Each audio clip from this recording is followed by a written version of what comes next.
नमस्कार, आप देख रहे हैं रिलेशन ऑफ इंडिया न्यूज, राष्ट्रीय चिंतन का सजग प्रहरी। आपकी आवाज जो सच दिखाने से कभी पीछे नहीं हटती।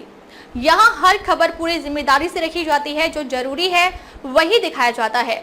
आज का बुलेटिन एक ऐसी खबर लेकर आया है जो देश की सुरक्षा और हर नागरिक की चिंता और सामाजिक एवं राष्ट्रीय हित से जुड़ी है। यह खबर सिर्फ जानकारी नहीं, चेतावनी भी है और एक अपील भी कि हम सब मिलकर राष्ट्र निर्माण में सहयोगी बने। तो चलिए शुरुआत करते हैं आज की सबसे अहम और बड़ी खबर के साथ। दिल्ली के कई इलाके जलमग्न, दिल्ली में बाढ़ के हालात। आईटीओ छठ घाट, निगम बोध घाट, शास्त्री पार्क, यमुना बाजार और लोहावाला, शाहदरा, बेला रोड, सिविल लाइंस तक पानी ही पानी। राजधानी दिल्ली में यमुना का जलस्तर खतरे की रेखा पार करने के बाद हालात बिगड़ते जा रहे हैं। दिल्ली के पीडब्ल्यूडी मंत्री प्रवेश साहिब सिंह वर्मा ने आईटीओ बैराज का निरीक्षण करते हुए कहा कि दिल्ली की जनता को घबराने की कोई आवश्यकता नहीं है। सरकार हालात पर पूरी तरह नजर बनाए हुए है। मंत्री ने यह भरोसा भी दिलाया कि बाढ़ जैसी स्थिति को नियंत्रित रखा जाएगा और यमुना किनारे रहने वाले लोगों को सुरक्षित स्थानों पर पहुंचाने की व्यवस्था की जा रही है। सरकार का दावा है कि पिछले 6 महीनों से लगातार तैयारी की गई और यमुना की जलधारण क्षमता को बढ़ाया गया है, लेकिन जमीनी हकीकत सरकार के इन दावों के बिल्कुल विपरीत नजर आ रही है। हरियाणा के हथनी कुंज बैराज से 3 लाख से अधिक क्यूसेक पानी छोड़े जाने के बाद दिल्ली के कई इलाके जलमग्न हो गए हैं। आईटीओ छठ घाट, निगम बोध घाट, शास्त्री पार्क, यमुना बाजार, लोहावाला, शाहदरा और सिविल लाइंस की बेला रोड तक पानी ही पानी दिखाई दे रहा है। यहां तक कि दिल्ली का दिल कहे जाने वाले कनॉट प्लेस में भी जलभराव की चपेट में आ चुका है। नजफगढ़ ड्रेन यानी साहिबी नदी भी उफान पर है, जिससे खतरा और बढ़ गया है। सरकार की ओर से दावा किया जा रहा है कि यमुना किनारे रहने वाले लोगों को राहत शिविरों में भेजा गया है और उनके लिए भोजन व पानी की व्यवस्था की गई है, लेकिन प्रभावित परिवारों की शिकायतें कुछ और ही तस्वीर पेश करती हैं। कई लोगों का कहना है कि समय रहते उन्हें सुरक्षित स्थानों पर नहीं ले जाया गया और राहत शिविरों में भारी अव्यवस्था है। पीने के पानी और भोजन की किल्लत आम बात हो गई है। आरोप ये भी लग रहे हैं कि निगम अधिकारियों और ठेकेदारों की मिलीभगत से राहत सामग्री में घोटाला किया जा रहा है। यमुना किनारे बसी झुग्गियों को लेकर सुप्रीम कोर्ट और हाई कोर्ट कई बार सख्त टिप्पणी कर चुके हैं, मगर इन्हें हटाने के मामले में निगम और जनप्रतिनिधियों ने भी कभी गंभीरता नहीं दिखाई। वोट बैंक की राजनीति और निगम की मिलीभगत का नतीजा ये है कि हर बार पानी बढ़ने पर सबसे पहले यही गरीब तबका तबाही का शिकार होता है। सवाल उठता है कि आखिर बिना वैकल्पिक व्यवस्था किए इन झुग्गियों को वहां बसने ही क्यों दिया गया। दिल्ली सरकार का दावा है कि नालों और ड्रेनों की सफाई कर दी गई है और जलभराव से बचाव की पूरी तैयारी की गई है, लेकिन भारी बारिश के बाद दिल्ली की सड़कों पर जलभराव और जाम की स्थिति ने इन दावों की पोल खोल दी है। हर साल करोड़ों रुपए नालों की सफाई के नाम पर खर्च होते हैं, फिर भी बरसात शुरू होते ही हालत जस के तस बने रहते हैं। जनता पूछ रही है कि आखिर यह पैसा कहां जा रहा है और जिम्मेदारी किसकी तय होगी। दिल्ली ही नहीं, आसपास के राज्यों में भी स्थिति गंभीर है। पंजाब के 22 में से 12 जिले बाढ़ से बुरी तरह प्रभावित हैं, जबकि हरियाणा और उत्तर प्रदेश के सीमावर्ती इलाके भी संकट झेल रहे हैं। ऐसे में यदि यमुना में और पानी छोड़ा गया तो दिल्ली में हालात और भयावह हो सकते हैं। कुल मिलाकर एक ओर मंत्री जनता को आश्वासन दे रहे हैं कि स्थिति नियंत्रण में है, वहीं दूसरी ओर बाढ़ और जलभराव से परेशान लोग निगम की लापरवाही और भ्रष्टाचार की मार झेल रहे हैं। यह साफ है कि जब तक जनप्रतिनिधि अपनी जिम्मेदारी और निगम अपनी ईमानदारी निभाने के लिए गंभीर नहीं होंगे, तब तक दिल्ली हर साल इसी तरह पानी पानी होती रहेगी। रिलेशन ऑफ इंडिया न्यूज के लिए संजीव रस्तोगी के साथ ब्यूरो रिपोर्ट। आगे भी खबरों का सिलसिला जारी रहेगा, आप देखते रहिए रिलेशन ऑफ इंडिया न्यूज। आज हम आईटीओ बैराज से यमुना पर आए हैं और आप देख सकते हैं कि कितना लेवल बढ़ गया है।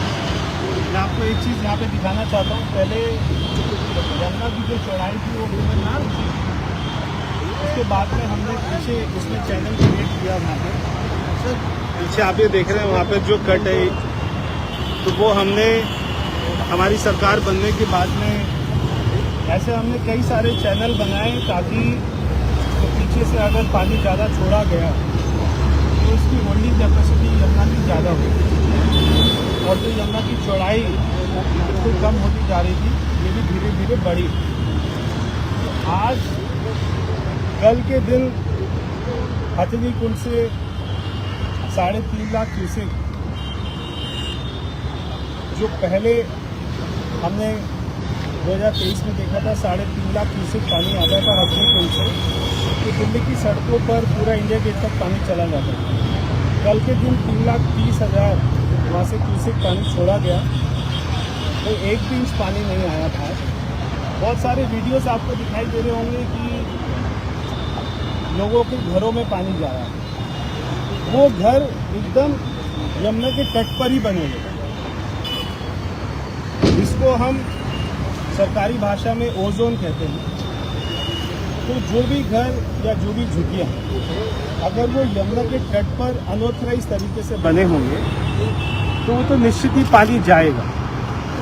मगर ऑथराइज इलाके में किसी भी अभी तक शहर में, या ये सामने हमको सड़क दिखाई दे रही है, तो ये सड़क में भी कोई पानी अभी तक 1 भी इंच नहीं गया। बीच में से सड़क जा रही है, आप ये देख सकते हैं, उधर से भी यमुना है,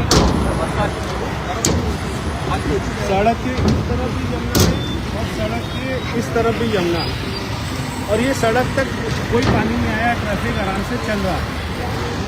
मगर कुछ हम ऐसे वीडियो देखते हैं जिसमें दिखते हैं कि घरों के लिए पानी है, तो यमुना कोई किसी के घर में नहीं गई, लोगों ने अपने घर को यमुना के अंदर में बना लिया है। तो वो सारे लोगों को रेस्क्यू कराकर जो दिल्ली सरकार की जो हमारे स्कूल हैं वहाँ पे टेंट लगाकर वहाँ पे उनका शौचालय, खाना, रहना, वो सब की व्यवस्था करा दी गई है और सभी लोग एकदम सुरक्षित हैं। 12,000 के करीब लोग यहाँ पर रहते थे आसपास के तट पे, तो उन सबको सुरक्षित ही रेस्क्यू कराकर ठीक स्थानों पर जो हमने कैंप बनाए वहाँ पर ले गए हैं। तो ये मैं आपको बिल्कुल, मैं दिल्ली वासियों से कहना चाहता हूँ, आपको बिल्कुल 1% भी घबराने की जरूरत नहीं है। बिल्कुल दिल्ली पूरी तरीके से सुरक्षित है। यही लेवल अगर पिछले साल होता तो हो सकता है पानी बाहर आ जाता था, मगर इस साल 6 महीने से, क्योंकि 6 महीना पहले ही हमने पहले की सरकार में देखते थे जब मानसून आता था तो उस समय वो हाथ पैर हिलाते थे, या बाढ़ जैसी स्थिति होती थी तो उस समय वो हाथ पैर हिलाते थे। अगर 6 महीने सरकार बनते ही सारे अधिकारी, PWD के, IFC के, जल बोर्ड के सारे अधिकारियों ने काम करना शुरू कर दिया था। सारी मशीनरी, सारा ऑफिसर, तो सारा सड़कों पर आ गया था। तो ही आज ये स्थिति है कि हम एकदम कॉन्फिडेंस के साथ में कह सकते हैं कि बाढ़ जैसी स्थिति बिल्कुल भी नहीं बनेगी। और जिन लोगों ने यमुना के तट के ऊपर भी घर बना रखे, झुग्गियाँ बना रखी हैं, वो सारे टेम्परेरी स्ट्रक्चर था। बाकी जैसे यमुना बाजार के जो 32 घाट है वहाँ से तो लोगों को कई बार वहाँ पर बोला जा चुका था कि आपको ये स्थान खाली करना पड़ेगा, मगर लोग नहीं मानते थे और हमने कोई उनको फोर्सफुली हटाने का काम नहीं किया। तो वहाँ की वीडियोस कुछ हम लोग देखते हैं जो सोशल मीडिया पर आम आदमी पार्टी चलाती रहती है। तो ये मैं आपको साफ सारा की सड़क है, यमुना के ऊपर में सड़क है, कोई पानी नहीं। अगर कोई घर ही यमुना के अंदर बना लेगा तो पानी तो आएगा ही उसमें। यमुना अभी तक पूरी तरीके से नियंत्रण में है, किसी को भी घबराने की जरूरत नहीं।